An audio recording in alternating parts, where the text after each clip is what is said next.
ஹரிநாராயண துரித நிவாரண பரமானந்த சதாசிவசங்கர்.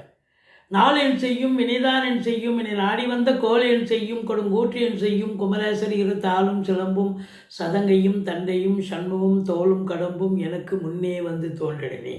ஓம் அனுமந்தாய வித்மகே வாயு புத்திராய தீமகே தந்தனோ மாருதி பிரச்சோத்தியாத். பட்டீஸ்வரம் ஸ்ரீ விஷ்ணு துர்க்கையே போற்றி. திருவாரூர் குரு தட்சிணாமூர்த்தியை போற்றி. உலகெங்கிலும் வாழ்ந்து கொண்டிருக்கும் ஸ்ரீராம் ஆஸ்ட்ரோ யூடியூப் சேனல் நேயர்களுக்கு டாக்டர் சைதை ராஜாவின் அன்பான வணக்கங்கள். நாம் இப்பொழுது இந்த எபிசோடில் தமிழ் மாதம் மார்கழி மாத ராசி பலன்களை பார்க்க போகிறோம்.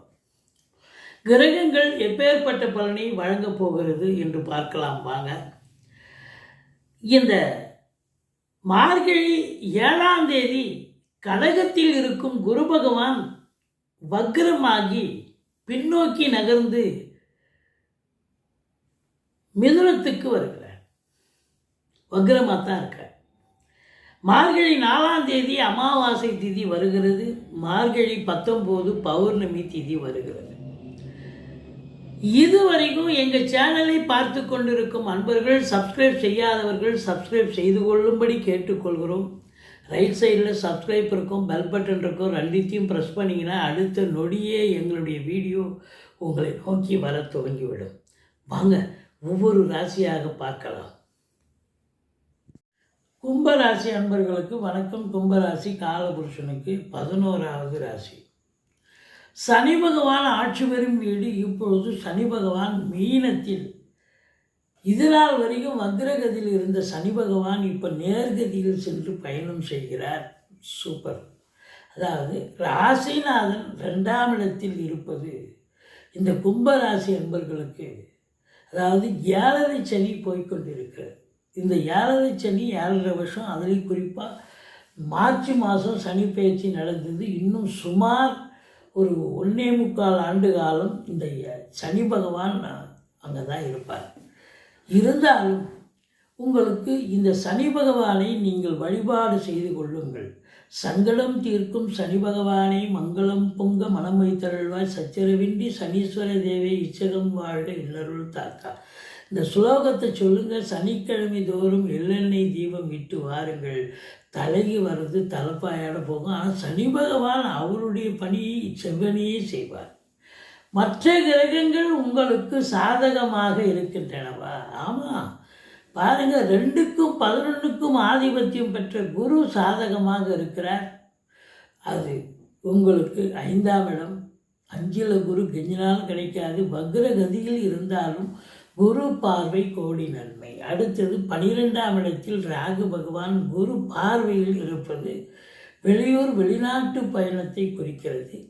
மற்றபடி உங்களுக்கு பார்த்தீங்கன்னு சொன்னால் இந்த 11ஆம் இடத்தை அதிபதியான குருவே பார்க்குறார். 9ஆம் இடத்தை பார்க்குறார். அதாவது உங்களுக்கு அந்த கும்பராசிக்கு பார்க்கும்பொழுது 11ஆம் இடம் குரு பார்வை, 9ஆம் இடம் குரு பார்வை. ரொம்ப சிறப்புங்க. இதையும் தாண்டி ராசியை குரு பார்க்குறார். ராசியில் ஏற்கனவே ராகு பகவான் இருக்கார். ராகு தனித்த ராகுவாக இருந்தால் பிரச்சனை தான். இப்போவும் தனித்த ராகு தான். ஆனால் குரு பார்வையில் இருக்கக்கூடிய ராகு இல்லையா, அப்போ நல்லதே செய்வார். எந்த ஒரு ஆசிலேஷன் மைண்டும் இருக்காது. எடுத்தமாக ஒரு காரியத்தை உடனே முடிப்பீங்க. அந்த அளவுக்கு உங்ககிட்ட ஒரு ஸ்பீடு வந்துடும். மற்றபடி பார்த்தீங்கன்னு சொன்னால் ராகு வெளிநாட்டு பயணம் அனுகூலத்தை தரக்கூடிய நிலையை ஏற்படுத்தி தருவார்.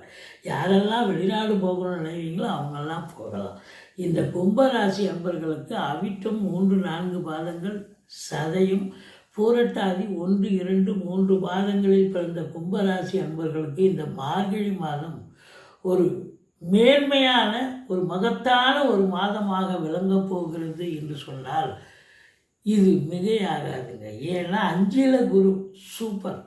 அவர் பாருங்கள் 9ஆம் இடத்தை பார்க்குறார், பாக்கியஸ்தானத்தை. அடுத்தது 11ஆம் இடத்தை பார்க்குறார். அப்போது 9ஆம் இடம் என்பது நினைத்த காரியம் கைகூடி வரும், தொட்டதெல்லாம் தொடங்கக்கூடிய இடம். பாக்கியஸ்தானம் இல்லையா, தொடாத காரியங்கள் கூட கைகூடி வரும்.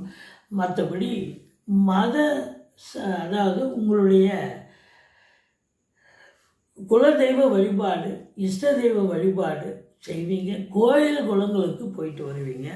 அன்னதானங்கள் செய்வீர்கள். நன்கொடைகள் வழங்கி மகிழ்வீர்கள். இதில் உங்கள் மதத்தில் தீவிரமாக இருக்கக்கூடிய அன்பர்கள், குருமார்கள், இது மூலம் அதில் பணியாற்றக்கூடியவர்கள், அதாவது கோயில் சில ஒரு பொறுப்பில் இருக்கக்கூடியவர்களுக்கு கூட பார்த்திங்கன்னா ரொம்ப அற்புதமான ஒரு மாதமாகத்தான் விளங்குகிறது. ரிஷிகள், முனிகள், குருமார்களுடைய ஆசீர்வாதம் 100% கண்டிப்பாக கிடைக்கப் போகிறது. குலதெய்வத்துடைய பிளெஸ்ஸிங் கண்டிப்பாக, ஏன்னா 5ல் குருங்க, சூப்பரான ஒரு நிலை. வெளிநாடு யாரெல்லாம் போகணும்னு நினைக்கிறீங்களோ தாராளமாக போங்க. உயர்கல்விக்கு சென்றாலும் சரி, அல்லது உத்தியோகத்துக்கு சென்றாலும் சரி, இல்லை சொந்த தொழிலுக்கே சென்றாலும் சரி, நீங்கள் நிச்சயமாக சாதிக்கக்கூடிய ஒரு நிலை. தந்தையால் யோக பாக்கியங்கள் நிச்சயமாக ஏற்படக்கூடிய ஒரு மாதம் இது.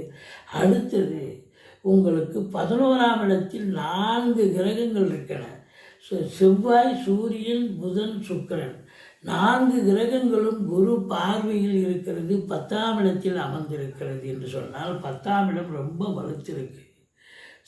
11ஆம் இடம் வலுத்திருக்கிறது. ஏன்னா 9ஆம் இடத்தில் குரு பார்க்கிறார். 11ஆம் இடத்துல இந்த 4 கிரகங்களும் இருக்கிறது. சூரியன், சுக்கிரன், புதன், செவ்வாய். இந்த 11ஆம் இடத்துல ஒரு கிரகம் இருந்தாலே நல்லது செய்யும்னு ஜோதிட கிரந்தம் சொல்கிறது. இப்போ 4 கிரகங்கள் இருக்கிறது. அதோடு இல்லாமல் குரு பார்வையில் வேற இருக்கிறதால நிச்சயமாக பொருளாதாரத்தில் இந்த கும்பராசி அன்பர்களுக்கு ஒரு 3 மடங்கு வருமானம், என்ன 4 மடங்கு வருமானம் வரக்கூடிய ஒரு அமைப்பு நிச்சயமாக இருக்குமா அப்படின்னா கண்டிப்பாக இருக்கும். வங்கி கணக்கு உயரப்போகிறது. சாதிக்கும் நேரம். அதே நேரத்தில் செவ்வாய் 4ஆம் வீட்டை பார்க்கறதால, குரு பார்வை பெற்று பார்க்கறதால சொத்து பத்துக்கள், அதாவது உங்களுக்கு எத்தனாம் இடம் அப்படின்னு பார்த்தீங்கன்னாக்கா 5ஆம் இடத்தை பார்க்குறார். பூர்வ புண்ணியஸ்தானத்தை செவ்வாய் பார்க்குறார்.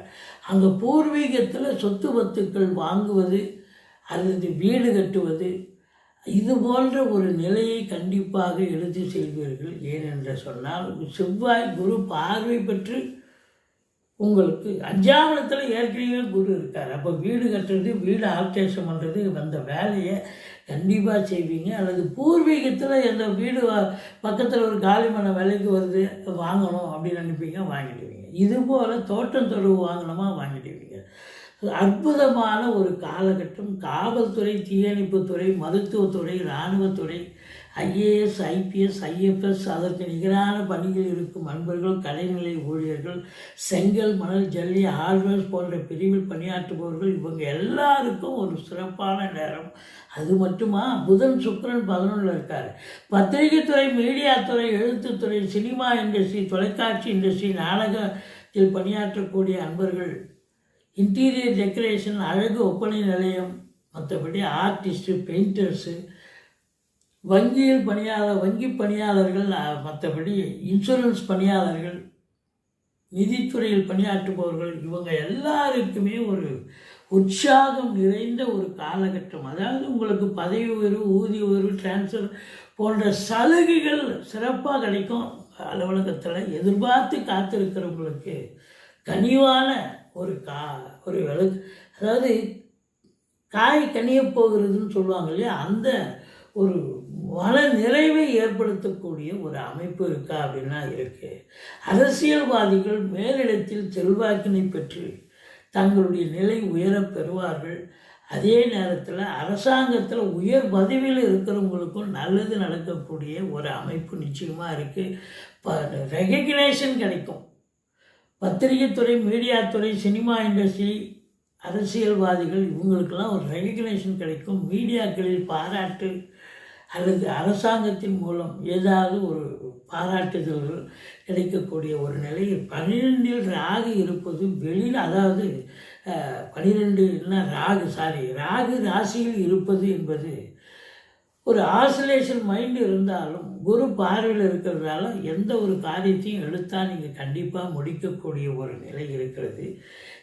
ராகு ராசியில் ஏழில் கேது இருக்கிறதால கணவன் மனைவி இடையே கருத்து வேறுபாடு வரும். விட்டு கொடுத்து போங்க, அரவணைச்சு போங்க. மற்றபடி சீட்டாட்டம், ரேசி, lottery, speculation, share market, online business பண்ணக்கூடிய அன்பர்களுக்கெல்லாம் ஒரு கொண்டாட்டமான ஒரு காலம். ஓம் அமிர்த ராகுவே போற்றி, ஓம் அமிர்த கேதுவே போற்றின்னு 1008 சொல்லுங்கள். மற்றபடி துர்க்கையை வழிபாடு செய்து கொள்ளுங்கள், ஆஞ்சநேயரை வழிபாடு செய்து கொள்ளுங்கள், பிள்ளையாரை வழிபாடு செய்து கொள்ளுங்கள். உங்களை பொறுத்தவரையிலையும் பார்த்தீங்கன்னா இதில் 4ஆம் இடத்து அதிபதியான, அதாவது சுக்கிரன், 4க்கும் 9க்கும் ஆதிபத்தியம் பெற்ற சுக்கிரன் குரு பார்வையில் இருப்பது சிறப்பு. 5க்குடைய புதன் குரு, அதாவது 5ல் குரு இருக்கார், புதன் வீட்டில் இருக்கார். புதனும் குருவும் பரிவர்த்தனை யோகத்தில் இருக்கிறது, இன்னும் சிறப்புங்க. ஸோ இப்படி பார்த்தீங்கன்னு சொன்னால் இந்த ராசி அன்பர்களுக்கு இந்த 2ல் சனி இருக்கிறது, கொஞ்சம் சண்டை சச்சரவு பிரச்சனைகள் வரும். 7 சனி நடக்குது, அதுவும் முதல் சுற்று 19 வயசுக்குள்ளே இருக்கிறவங்களுக்கு கொஞ்சம் பிரச்சனையான நேரம். கொஞ்சம் விட்டு கொடுத்து போங்க, அரவணைச்சு போங்க. ஆனால் 19 வயசுக்கு மேலே இருக்கிறவங்களுக்கு டென்ஷன், வீண் வாக்குவாதங்கள், மனஸ்தாபங்கள், டென்ஷன்கள், டார்ச்சர்கள் இருந்தாலும் இறுதியில் நீங்கள் ஜெயிக்கக்கூடிய ஒரு அமைப்பு இருக்குங்க. மற்றபடி பேசுவதை தவிர்த்து கொள்ளுங்கள். குடும்பத்தில் சண்டை சச்சரவு பிரச்சனைகள் கண்டிப்பாக வரும். பாருங்கள், 2ஆம் இடத்துல சனி இருக்கார், அதே நேரத்தில் உங்களுக்கு 7ல் கேது இருக்கார். கணவன் மனைவி இடையே கருத்து வேறுபாடு, நண்பர்களிடையே கருத்து மோதல்கள், இதெல்லாம் கண்டிப்பாக வருங்க.